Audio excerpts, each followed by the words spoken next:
In the last part, Takahiro had already killed Allison and Charlie and was starting to feel untouchable. But his crimes were far from over. Like a baby, honestly, he was quite proud of himself. People would assume that Allison either joined a brothel, or if they knew both Allison and Charlie and they're both missing, they might even start suspecting that Charlie did something to Allison. It was genius. A week and a half later, Takahiro bent over another body in his bathtub. Not Charlie, but a woman named Diane. When he hears a knock on the door, he freezes. He quickly backs up from the bathtub, inches closer to the door. He holds his breath as he looks through the people. Oh, thank God, it's just Katie. Katie is a woman that he's been seeing for the past week. I guess you could say that they're dating, very casually. Katie had slept over the past 4 nights at Takahiro's house, and they were briefly intimate. It was a little awkward because Takahiro could not, make it to the finish line and was not really enjoying it. So they just both enjoyed each other's company instead of that, and she thought it was going well. But out of nowhere, Takahiro is pushing Katie out the door, talking about how he needs to help some girl named Diane from Twitter because she's struggling with negative thoughts. Which, Katie's like, I guess it's fine because I'm gonna go home, check on my mom anyway. And I guess it's nice that he's a considerate person, right? Trying to help out his friends. But he calls her later and is like, you can come back over. And now she's stepping in through his apartment door to his loft. And it's so interesting how our bodies get used to things. The way our eyes get used to the dark and the way our noses block out scents that were always lingering. Well, when Katie walks back in, she's hit with the smell. She's like, has it always smelled this ponce in here? Like, what is this smell? Takahiro apologizes for keeping her waiting, hurries her inside. She steps in, takes off her shoes, follows him in. Sorry, just let me quickly freshen up. No, don't go to the bathroom. You cannot go into the bathroom. Takahiro looks like he's ready to jump in front of the bathroom door to fight her if she tries to open the door. And it's so strange. She's looking at him like, hello? What are you talking about? And he closes his eyes. I might have helped the person from Twitter self-exit, and they and I started dismembering their body afterwards. You? What? What? Katie was terrified. What are you talking about? Dismantling. A body, is that what you said? I don't get it. She knew that he liked helping people, and that he had a community on Twitter that he was very fond of, which she never thought it would be like this. After nearly 5 days with Takahiro, Katie decides to go home, and she cheerfully tells him, I'll send you some money when I get home, okay? He says okay, closes the door, and she practically sprints to the train station. When she gets home, she doesn't not send him the money, but she also does not report him to the police. Before Diane, there was Allison and Charlie, but also Bella. In the span of a single month, Takahiro had now 4 severed heads covered in kitty litter, sitting in cardboard boxes in his 150 apartment. In a month, and with the exception of Charlie, Takahiro hunted his victims. He knew exactly what he was looking for. He would later say, they need to at least be high school or older. If they're at least of high school age, the police don't take it seriously. More often than not, missing high school girls end up at a friend's house or at a brothel, which, honestly, should be alarming enough for the authorities to want to do something about it. But I digress. But Takahiro was certain the police are not going to look hard for them, and they need to be. They need to be vulnerable. Mentally vulnerable was the best for Takahiro. There was Allison, who struggled with being bullied as a kid, who gave Takahiro the money for his loft apartment. Charlie, Allison's best friend who struggled with feeling positive. And me. Even more so when his best friend vanished one day. Then, a 15-year-old girl that Takahiro met on Twitter. She was a point freshman in high school that was putting a lot of pressure on herself to get good grades. Takahiro reached out to her, and after bonding with her, mirroring her, making her feel safe, he graciously offered her, "Hey, if you ever need a place to stay, to get away from all this pressure in school, you're welcome to stay at my loft apartment for a while." Then, Diane, a 19-year-old college student who was supposed to have her coming-of-age ceremony soon. So, every year on the second Monday of January, everyone who becomes an adult last year in Japan, they participate in this huge nationwide ceremony. It's a public holiday to celebrate adulthood. Often, people will go out for their very first drinks on that day. A lot of the young girls will wear kimonos. It's a huge deal. The kimonos are rented months in advance. It's a big day. I mean, it's a big day that every person looks forward to. Diane was going to go to that ceremony, but instead, Takahiro lured her out to his apartment. Ella was a 26-year-old mother and the only one of the victims to be married. Ella became a mom when she was 19, and she thought it would get easier, and it never did. Ella already struggled a lot mentally, and her daughter had a developmental disability. Ella had postpartum, and with all these new responsibilities and not feeling like a great mom, her self-esteem is getting lower. She feels like a disappointment. Her and her husband are constantly arguing about finances.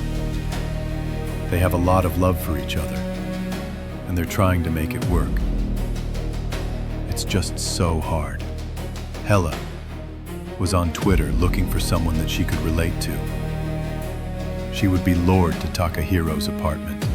Fiona was a 17-year-old junior in high school. She took a 24-hour train just to meet up with Takahiro.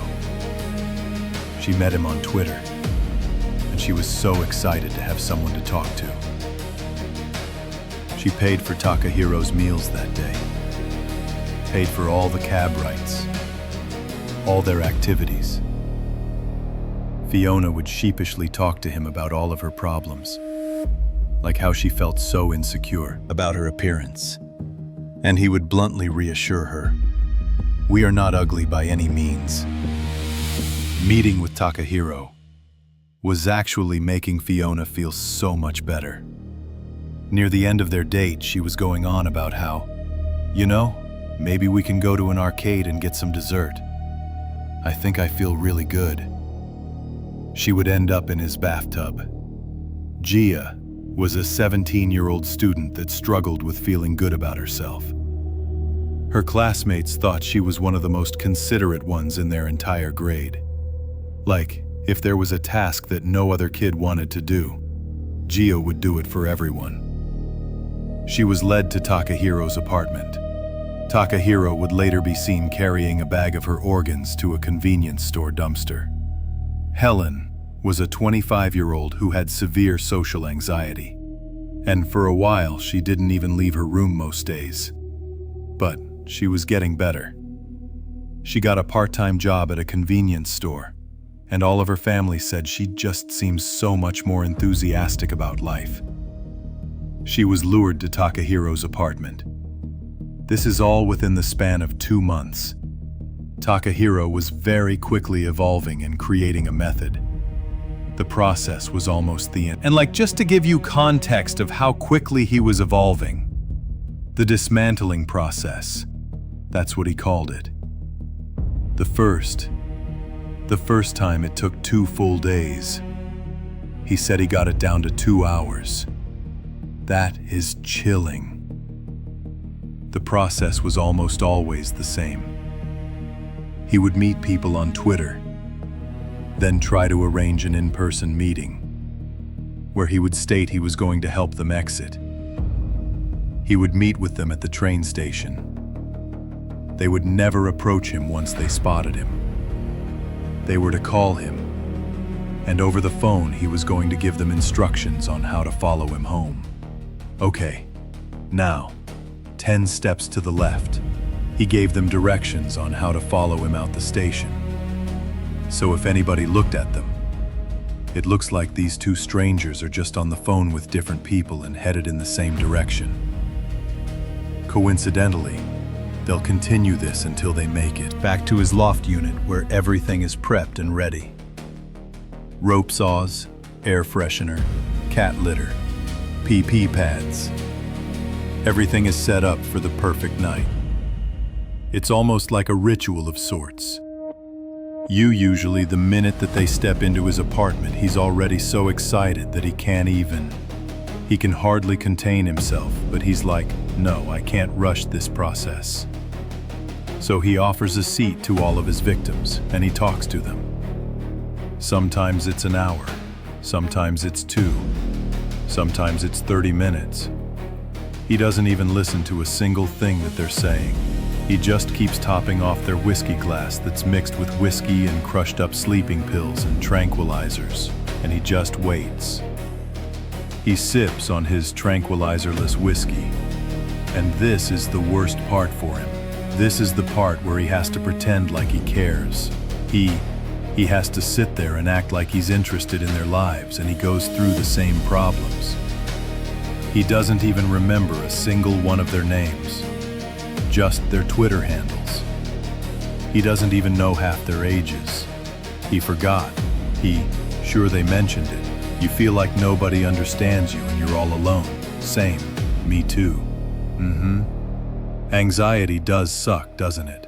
I have so much anxiety as well. Yep. Yeah, I agree. I feel like there's a lack of love and compassion in this world.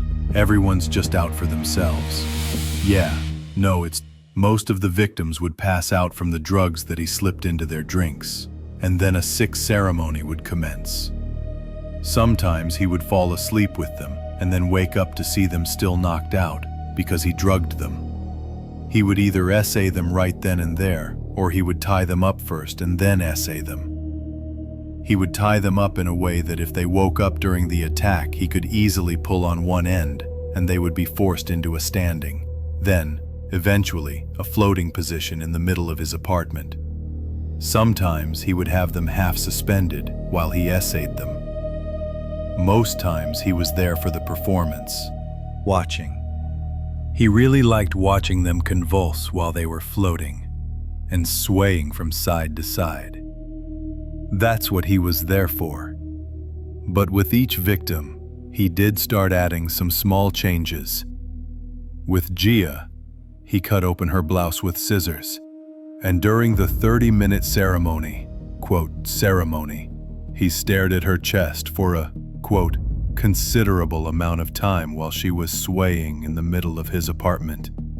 But these ceremonies, they would be over so quick. And at this point, he was doing one a week. He was killing someone once a week, and it wasn't enough.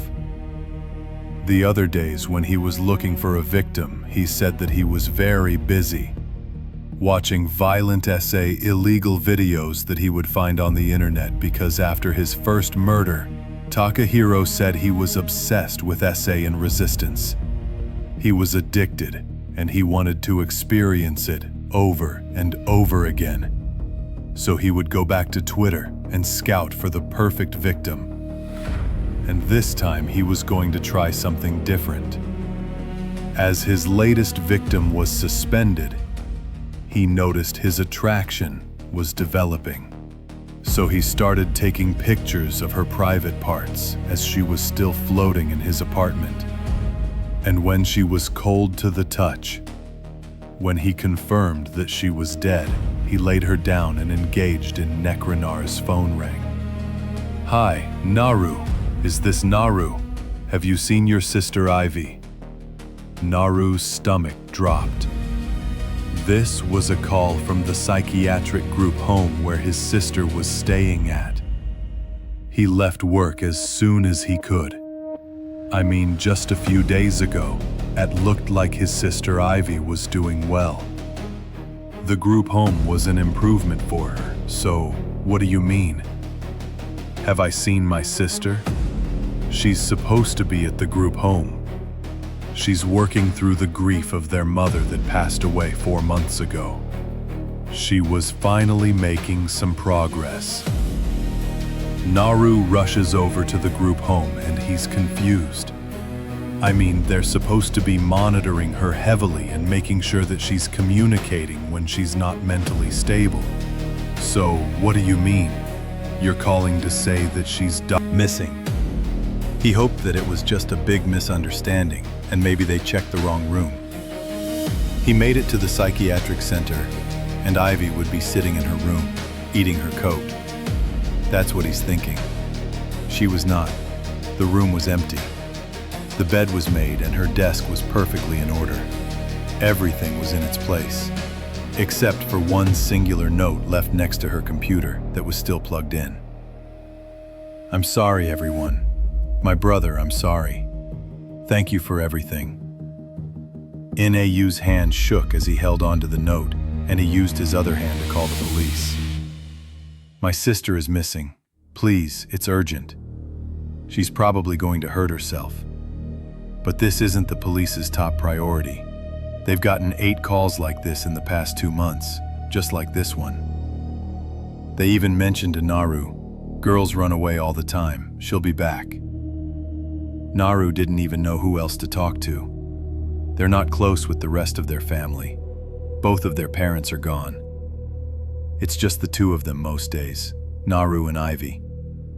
Ivy doesn't have a boyfriend. She doesn't have friends that she would go see most of the time. Ivy never left the house. The inside of their home was her entire world before she moved into this group home. All he had was her Twitter password. Naru knew that she kept the same password for every single thing, which used to stress him out. Please, can you be more careful, Ivy? You're going to get hacked. But now he's kind of grateful that she was predictable. Twitter.com username, I love Set. He enters in the password and he was in the very last post Ivy made was, I want to leave, but I'm afraid to do it alone. If anyone else wants to leave with me, please DM me. I'm a 23-year-old from Tokyo. It'd be ideal if you had a car in Japan. It's pretty common for one person to have multiple Twitter accounts depending on the topic. There is one for a real account, and there's words for these. There's another one for a private account. So I guess the equivalent would be like a FINA. There's another account that you just follow your idols, or anime. It's like a fan account. And then you have a yamaka, which is for deep, dark, and negative thoughts. Most people will post on there so that they can feel a sense of purpose. They can find a community that they can relate to and express how they truly feel without feeling ashamed about it. Users of Yamaka. At the core of it, they just want someone to talk to, and they were going missing. 9 young adults, all between the ages of 15 to 29, have been reported missing in the Zama, Japan area in the past 2 months. All 9 individuals would have a Yamaka Twitter account, and all 9 of them would have been in contact with 2 specific Twitter accounts. Suspension, Pro, and Shintai, which translates to want to die. Nau's hand was gripping the mouse so hard his knuckles are white. He reads his sister's last post. I want to leave, but I'm afraid to do it alone. Naru knew that Ivy was having these thoughts, but he didn't know she was using this account to talk about them. He doesn't want to believe it. I mean, they were supposed to. They had plans to get drinks together next month when she got out. They were planning to go all out for Christmas this year, too. That was something that they were looking forward to. He promised to make her the fried shrimp that she was craving. What? Naru made a post on her account. This is the brother of the person who made this account. The last time I was in contact with my sister was October 23rd. We talk every single day without fail, but she has stopped responding. Just a week ago, she was looking for people to leave with through this account. I didn't know this until now. Can anybody help me? He waited for any responses, but in the meantime, he kept investigating in Ivy's previous threads. He saw a user, Shinai, replying to Ivy, his little sister, saying that they could leave together.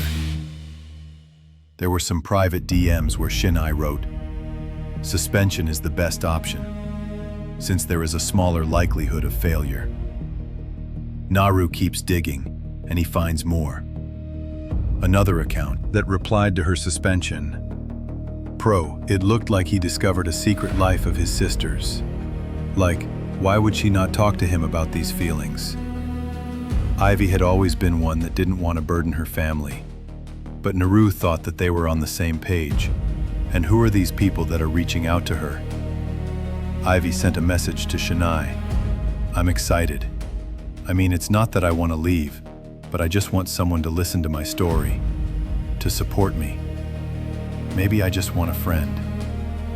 Naru was putting the pieces together. His baby sister and this random guy on the internet were making a pact to leave together. He quickly messages them privately, begging them, "If you see this message, do not do it. This is Ivy's brother. Please, stop everything. Pause." Naru keeps refreshing the messages until a blue checkmark pops up under it, signifying Shinai had read his message. He's anxiously waiting for a response, but instead, the blue checkmark turns gray, which can only mean one thing. The user read his message, then went to his settings and turned off read receipts. Oh, why would he do that? Yeah, and the brother saw all of that. Yes, and that was the signal that he needed to investigate this guy. Yes, because this guy is very much alive, but he cannot get in contact with his sister. Another tweet popped up on a girl, Yumi's phone. She was not familiar with the I Love Cricketex user, but a friend of hers was tagged in it. "Can anyone help me find my sister?